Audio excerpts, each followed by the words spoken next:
بسم الله الرحمن الرحيم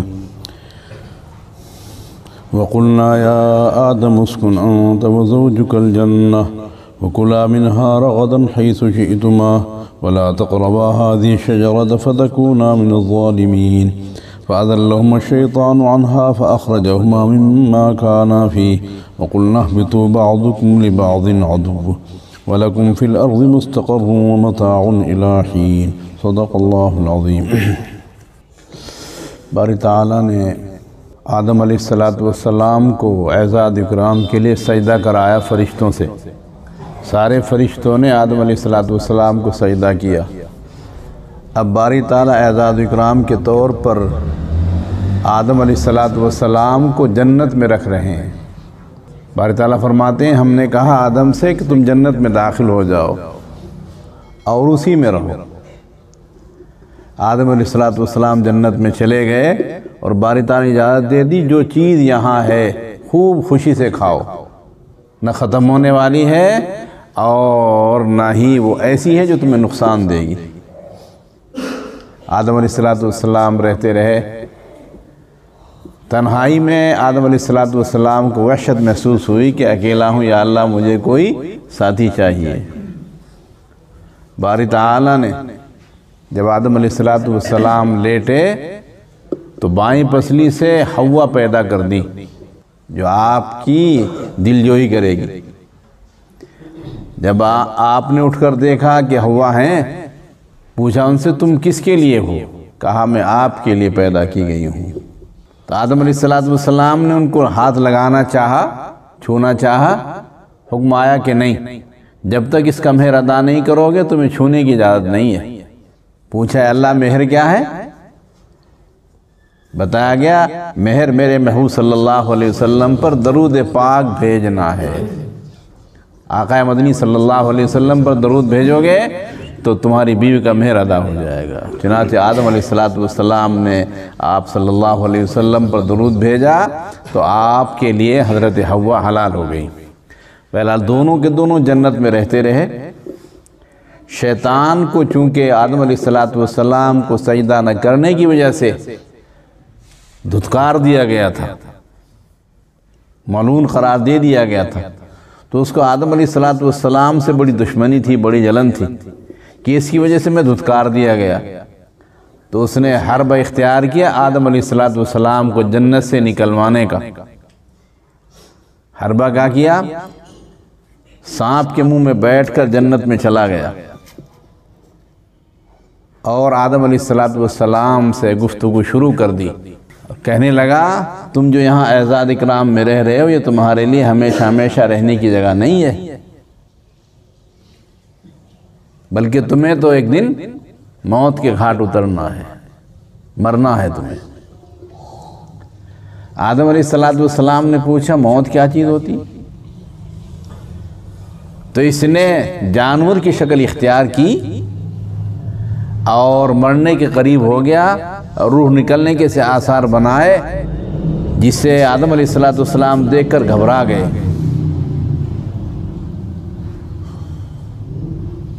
کہ بھائی یہ تو بڑی خطرناک چیز ہے، اس سے تو بچنا چاہیے۔ تو شیطان نے کہا اس سے بچنے کی صورت یہ ہے کہ درخت ہے اسے کچھ کھا لو تم، کہ اسے تو اللہ نے منع کر رکھا کہ نہیں، منع اسی لیے تو کیا کہ تم موت نہیں آئے گی، منع اسی لیے کیا ہے کہ تم یہاں ہمیشہ زندہ رہو گے، موت نہیں آئے گی، جنت سے نکالے نہیں جاؤ گے، اس لیے منع کیا۔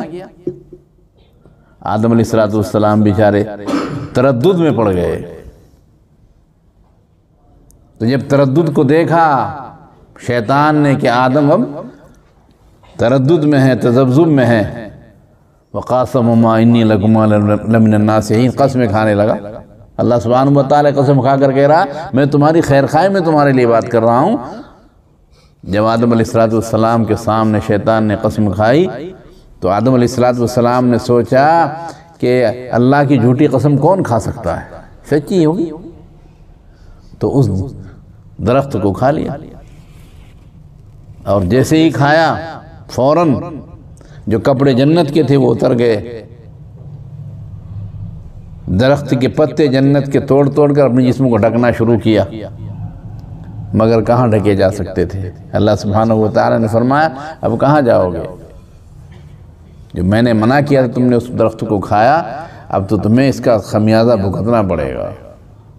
اب میری جنت کو چھوڑو، اب تم زمین پر جاؤ، وہاں مشقتیں بھی ہیں اور وہاں دنیا میں زندگی گزارنے کی چیزیں بھی تمہیں ملے گی۔ اب دنیا کو جاؤ اور یہاں سے تمہیں باہر کیا جا رہا ہے۔ قرآن کریم کہہ رہا ہے کہ باری تعالیٰ نے فرمایا سب کے سب نیچے اتر جاؤ اور تم میں سے ایک دوسرے کا دشمن رہے گا۔ انسان سانپ کا دشمن، سانپ انسان کا دشمن، اور انسان شیطان کا دشمن، شیطان انسان کا دشمن، تم میں سے ایک دوسرے کا دشمن رہے گا، چنانچہ دشمنی چل رہی ہے۔ اللہ سبحانہ و تعالیٰ اپنے فضل سے شیطان کے حربوں سے بچنے کی توفیق عطا فرمایا۔ بڑے حرب عجیب ہیں، دیکھو آدم علیہ السلام کو جنت سے نکلوانے کیسا حربہ اس نے اختیار کیا۔ بات تو کہتے ہیں کہ اس میں اللہ نے طاقت دے رکھی ہے کہ دور سے وسوسے ڈال سکتا ہے، تو جنت سے باہری سے وسوسے ڈالے آدم علیہ السلام کے دل میں، حوا کے دل میں، اور ان کو قریب بلا کر کے پھر دروازے سے بات کر رہا ہے، دروازے پہ کھڑا ہے جنت کے، ان سے بات کر رہا ہے، بات کر کے جنت سے نکالوا کر ہی چھوڑا اس نے۔ اے آدم ٹھہریے آپ جنت میں، اسکن انت و زوجک۔ اس سے ایک بات معلوم ہوتی، مسئلہ ایک معلوم ہوا کہ باری تعالیٰ نے آدم علیہ السلام کو عارضی طور پر جنت میں ٹھہرایا تھا، کیونکہ سکون کے معنی آتے ہیں عارضی طور پر ٹھہرنا، تو وہ عارضی طور پر ٹھہرایا، اسی لیے کچھ دن کے بعد سبب بن گیا شیطان آپ کے جنت سے باہر آنے کا۔ دوسری بات یہ معلوم ہوئی کہ رہائش کی ذمہ داری مرد کی ہے عورت کے لیے، کہ جب وہ نکاح کرے تو عورت کے لیے رہنے کا انتظام کرے، چونکہ قرآن کریم نے کہا اسکن انت، آپ رہی اور آپ کی بیوی رہے گی۔ تیسرا مسئلہ یہ معلوم ہوا کہ بیوی رہنے میں شوہر کے تابع ہے، شوہر جہاں اس کو رکھے گا وہاں رہنا پڑے گا اس کو، اپنی مرضی نہیں چلا سکتی۔ وَكُلَا مِنْهَا رَغَدًا، اس سے بھی ایک مسئلہ معلوم ہوا کہ کھانے پینے میں دونوں برابر ہیں، عورت شوہر کے تابع نہیں کھانے پینے میں، بلکہ دونوں کھانے میں کیا ہیں؟ برابر ہیں۔ جیسا مرد کھائے ایسا ہی عورت کو کھلائے، یہ نہیں کہ پہلے اپنا آپ کھا کر کے ہانڈی صاف کر دے، تھوڑا بچا ہوا کس کو دے دے؟ بیوی کو تو ایسا نہیں کرنا ہے، بلکہ دونوں برابر کے شریک ہیں۔ وَكُلَا مِنْهَا رَغَدًا، کھاؤ دونوں کے دونوں، تو معلوم ہو گیا دونوں کھانے میں کیا ہیں؟ برابر کے ہیں۔ یہ نہیں کہ ایک اچھا کھائے دوسرا، یا بعض مرتبہ بعض عورتیں ایسی ہوتی چالاک، وہ جب پکاتی رہتی ہیں اپنا کھاتی رہتی ہیں، شوہر کے لیے اپنا نیچے بھی مال چھوڑ دیتی ہیں۔ اس درخت کے قریب نہیں جانا۔ یہ درخت کون سا تھا؟ بعضرات کا کہنا تو مفسرین میں سے گیہوں کا درخت تھا، بعض کہتے کہ انگور کا درخت تھا، کہا انگور کا، بعض کہتے علم کا درخت تھا، درخت علم تھا، شجر علم تھا۔ اگر تم یہ درخت کھاؤ گے فَتَكُونَ مِنَ الظَّالِمِينَ، تو ظالموں میں سے ہو جاؤ گے۔ اگر اس درخت سے کھاؤ گے ظالموں میں سے ہو جاؤ گے، میری نافرمانی کرنے والوں میں سے ہو جاؤ گے۔ اللہ ہمیں اپنے رب کی نافرمانی سے بچائے۔ فَأَضَلَّهُمَ الشَّيْطَانُ، شیطان نے دونوں کو پھسلایا اور جنت سے دونوں کو نکلوا دیا بیچاروں۔ لیکن یاد رکھیے نکلنا بھی نعمت ہے، آدم علیہ السلام کا دنیا میں آنا بھی نعمت ہے۔ اگر دنیا میں نہ آتے تو یہ زمین کیسے آباد ہوتی؟ دنیا میں بھیجا زمین کو آباد کرنے کے لیے، اب پھر جنت میں جائیں گے، ہمیشہ ہمیشہ کے لیے وہاں رہنا ہے انشاءاللہ۔ جائیں گے نا انشاءاللہ جنت میں؟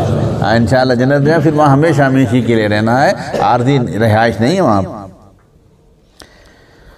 وَقُلْنَا اهْبِطُوا، ہم نے کہا اتر جاؤ، بَعْضُكُمْ لِبَعْضٍ، اور تمہارا بعض کا دشمن ہے۔ سانپ کو دیکھتا ہے انسان مارنے کی کوشش کرتا ہے نا، حدیث پاک میں ہے جس نے سانپ پر حملہ نہ کیا وہ ہم میں سے نہیں ہے۔ جس نے سانپ کو نہیں مارا ڈر سے اور خوف سے وہ ہم میں سے نہیں۔ اس لیے دشمن ہو گیا شیطان انسان سانپ کا۔ ادھر سانپ اگر موقع پاتا ہے تو انسان کو نہیں چھوڑتا، اس کو ڈس کر کے اس کو ہلاک کر دیتا ہے۔ اور شیطان کے بارے میں دشمنی ظاہر ہے ہی، شیطان کیسا دشمن ہے؟ ہر جگہ ہمیں گمراہ کرنے کی کوشش کرتا ہے۔ ایک بزرگ کا واقعہ بتایا تھا شاید پچھلے ہفتے میں، امام راضی رحمۃ اللہ علیہ، کہ آخری اوقات ہیں، روح نکلنے کے قریب ہے، شیطان قریب آیا اور اس نے کہا اللہ ایک نہیں ہے، انہوں نے دلیل دی کہ اللہ ایک ہے، توڑ دی دلیل، دوسری دلیل دی وہ بھی توڑ دی، 100 دلیلیں تھیں امام راضی کے پاس اللہ کے ایک ہونے کی، 99 توڑ دی، ایک باقی رہ گئی۔ ان کے پیر، ان کے شیخ ان کا حال دیکھ رہے تھے کہ دیکھو راضی اب جانے والا ہے، اور ایک دل اس کے بعد رہ گئی، تو وضو کر رہے تھے، وہ وضو کا پانی پھینک کر مارا اور یہ کہا کیوں نہیں کہہ دیتا میں اللہ کو بغیر دلیل کے مانتا ہوں ایک۔ جب پانی کے چیٹ ان کے چہرے پر پڑے فوراً کہا میں تو اللہ کو بغیر دلیل کے مانگتا ہوں، بھاگ جا میرے سامنے ملعون مردود، بھاگ جا تو۔ پھر وہ بھاگا، ان کا خاتمہ ایمان پر ہوا۔ تو اس لیے شیطان ہر وقت ہماری فکر میں، خاص موت کے وقت میں شیطان قریب آتا ہے اور پھر انسان کو بے ایمان مرنے کی اور لے جانے کی کوشش کرتا ہے، اللہ حفاظ۔ اس لیے ہر وقت ایمان پر خاتمے کی دعا ضرور مانگو۔ اولاد کے لیے دعا مانگتا ہے آدمی، اپنی بیوی کے لیے دعا مانگتا ہے، اپنے بچوں کے لیے دعا مانگتا ہے، اپنے کاروبار کے لیے مانگتا ہے۔ سب سے اہم دعا یہ ہے کہ ہم ایمان پر خاتمے کی دعا مانگیں۔ یہ کام تو چلتے رہیں گے، چلتے، اولاد نہیں کام آئے گی، اس وقت تو اللہ سبحانہ و تعالیٰ کا فضل کام آئے گا۔ تمہارا بعض کا دشمن ہے، وَلَكُمْ فِي الْمُسْتَقَرُّ، اور تمہارے لیے زمین میں تھوڑی دیر ٹھہرنا ہے، متاع، تھوڑا فائدہ اٹھانا ہے۔ اللہ اپنے فضل سے ہمیں جو زمین میں بھیجا گیا ہے جس کام کے، اس کام کو انجام دینے کی توفیق عطا فرمائے۔